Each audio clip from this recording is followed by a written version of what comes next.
வணக்கம். இந்தியாவில் மத்திய அரசு ஊழியர்களுக்கு ஜனவரி மற்றும் ஜூலை 1 ஆகிய 2 தவணைகளுக்கான அகவிலைப்படி உயர்வு ஒவ்வொரு வருடமும் வழங்கப்பட்டு வருகிறது.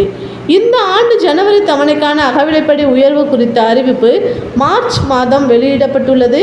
அதன்படி மத்திய அரசு ஊழியர்கள் மற்றும் ஓய்வூதியதாரர்களுக்கு 4% அகவிலைப்படி உயர்வு அறிவிக்கப்பட்டுள்ளது.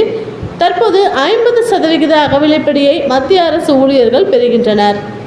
ஆனால் ஜனவரி முதல் மார்ச் மாதத்திற்கான 3 மாத நிலுவைத் தொகை ஊழியர்களுக்கு வழங்கப்படாமல் உள்ள நிலையில் இந்த தொகையானது வரும் ஏப்ரல் மாத சம்பளத்துடன் கிடைக்க உள்ளதாக தெரிவிக்கப்பட்டுள்ளது.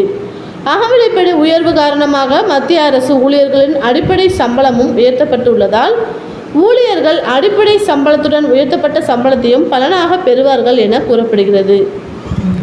இந்த மாதிரி கவர்மெண்ட் அப்டேட் சம்மந்தப்பட்ட நியூஸ் உங்களுக்கு உடனுக்குடன் தெரிஞ்சுக்கணும் அப்படின்னா நம்மளோட சேனலை தொடர்ந்து வாட்ச் பண்ணுங்கள், சப்ஸ்கிரைப் பண்ணுங்கள். தேங்க்யூ.